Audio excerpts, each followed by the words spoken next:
পাটিসাপটা পিঠে তো অনেক খাওয়া হয়েছে, এইভাবে খিরসা ভরা তাল পাটিসাপটা একবার তৈরি করে দেখুন। খেতে কিন্তু দারুণ লাগে, আর দেখতে একবার দেখুন কতটা সুন্দর হয়েছে। খুবই অল্প সময়ের মধ্যে কিন্তু ঝটপট এই পাটিসাপটা পিঠে তৈরি করা হয়ে যাবে, বানানো কিন্তু খুবই সহজ। নমস্কার বন্ধুরা, নতুন একটা পর্ব দেখার জন্য আপনাদের সকলকে স্বাগত জানাই। আমরা তো অনেক রকমের পাটিসাপটা পিঠে খেয়েছি, তবে আজকে একদম ভিন্ন ধরনের তাল দিয়ে একদম নতুন একটা পাটিসাপটা পিঠে তৈরি করে দেখাবো, যেটা দেখতে এতটা সুন্দর হবে, দেখে মন ভরে যাবে আর খেতেও কিন্তু দারুণ লাগে। তো বন্ধুরা চলুন আমি খুবই সহজভাবে তৈরি করে দেখাবো, আশা করছি আপনাদের অনেক ভালো লাগবে। তো পুরো ভিডিওটা শেষ পর্যন্ত দেখার অনুরোধ রইল। এই তালের পাটিসাপটা পিঠের জন্য আমি এখানে তালের কাঠটা আগে থেকে ছাড়িয়ে রেডি করে নিয়েছি। সবার প্রথমে একটা বাটি নিয়ে নিয়েছি, এবারে নিয়ে নিচ্ছি 1 কাপ ময়দা। ময়দার জায়গায় আটাও নিতে পারবেন।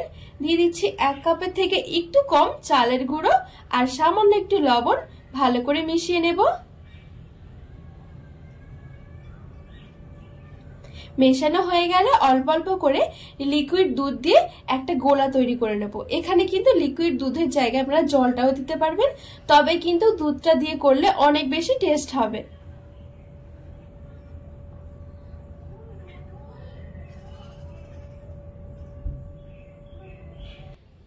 তো এখানে আমি অল্প অল্প করে লিকুইড দুধ দিয়ে খুব সুন্দর করে গোলাটা রেডি করে নিয়েছি। এই গোলাটা না হবে পাতলা না হবে ঘন, ঠিক এরকম ঘনত্বের একটা গোলা তৈরি করতে হবে। তো এখন কিন্তু আমাদের খুব সুন্দরভাবে রেডি হয়ে গেছে।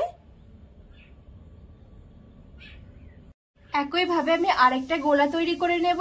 তো নিয়ে নিচ্ছি বাটির মধ্যে 1/2 কাপ ময়দা, 1/2 কাপের থেকে একটু কম চালের গুঁড়ো, সামান্য লবণ আর নিয়ে নিচ্ছি 1/2 কাপ তালের কাঁধ। এইবারে অল্প অল্প করে লিকুইড দুধ দিয়ে খুব সুন্দর করে আবারও ঠিক আগের মতন একটা গোলা রেডি করে নিতে হবে। তো দুধটা কিন্তু একেবারে মেশানো যাবে না, অল্প অল্প করে মিশিয়ে নিতে হবে, তাহলে কিন্তু গোলাটা একেবারে পারফেক্ট ভাবে হবে।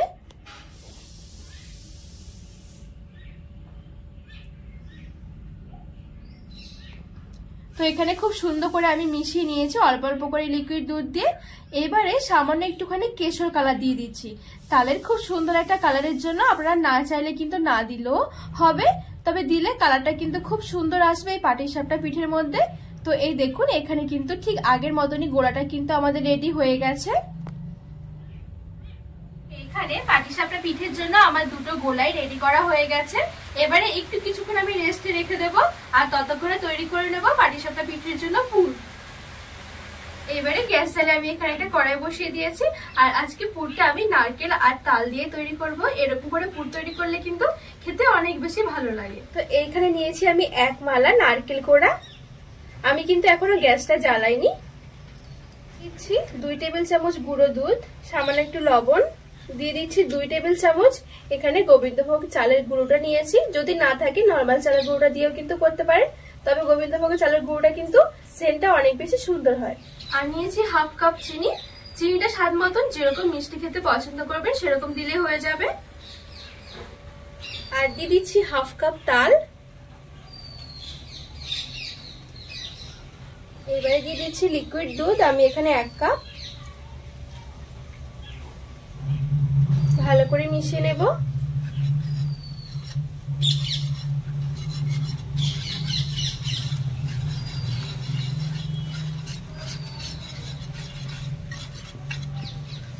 তো এখানে খুব সুন্দর করে আমি মিশিয়ে নিয়েছি। এবারে হালকা আঁচে আমি কিছুক্ষণ রান্না করে নেব।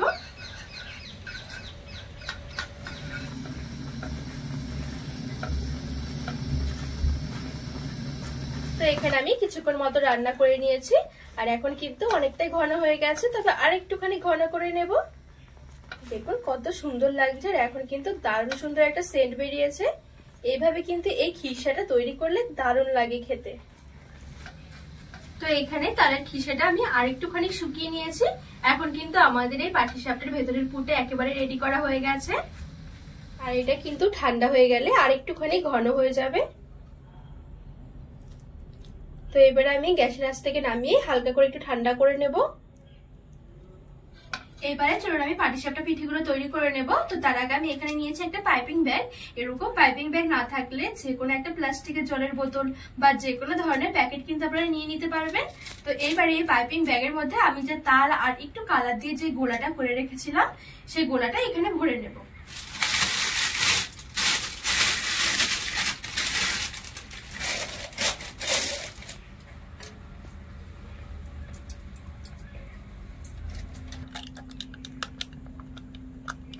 তো এখানে আমি অর্ধেকটা পরিমাণে নিয়েছি।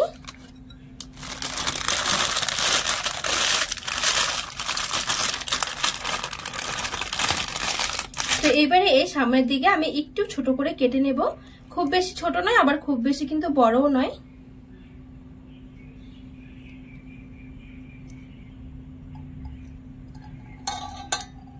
তো এইবারে আমি একটা খোলা বসিয়ে দিয়েছি আর খোলাটাকে একদমই হালকা করে একটু গরম করে নেব আর একদমই সামান্য করে একটুখানি তেল ব্রাশ করে নেব, একদমই সামান্য।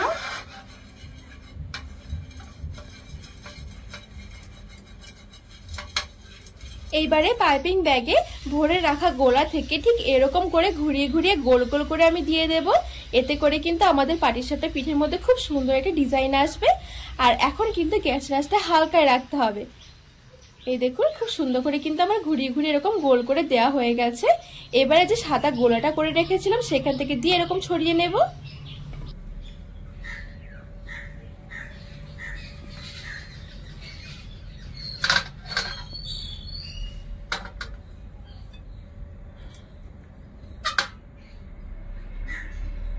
এবারে উপরের পিঠে শুকিয়ে যাওয়া পর্যন্ত অপেক্ষা করব।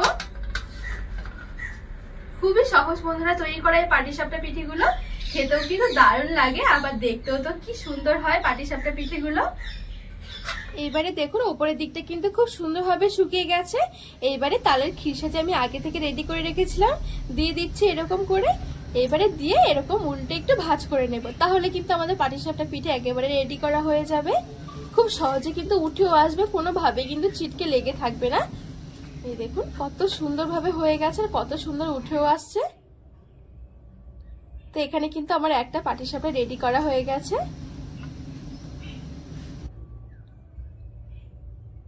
তো ঠিক বাদ বাকি পাটিসাপটা গুলো আমি একইভাবে তৈরি করে নেব।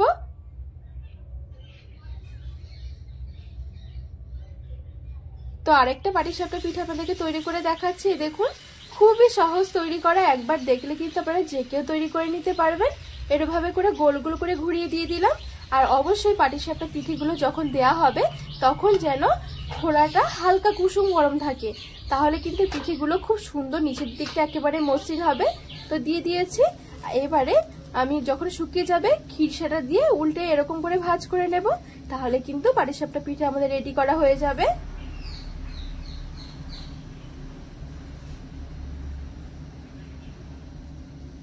তো বন্ধুরা এখানে মোটামুটি আমার সবগুলো পাটিসাপটা পিঠে রেডি করা হয়ে গেছে। এইবারে একটা আপনাদেরকে দেখাই যে কেমন হয়েছে। দেখুন কতটা লোভনীয় লাগছে, খেতে কিন্তু দারুণ হয়। এই তালের সিজনে একবার হলো বানিয়ে দেখুন এই পাটিসাপটা, একটা খেয়ে মন ভরবেই না, কথা দিচ্ছি এতটা ভালো লাগবে। তো বন্ধুরা আজকে তালের পাটিসাপটা পিঠে আপনাদের কেমন লেগেছে অবশ্যই কিন্তু কমেন্ট করে জানাবেন। আর রেসিপি ভালো লাগলে চ্যানেলটিকে সাবস্ক্রাইব করে পাশে থাকা অনুরোধ রইল।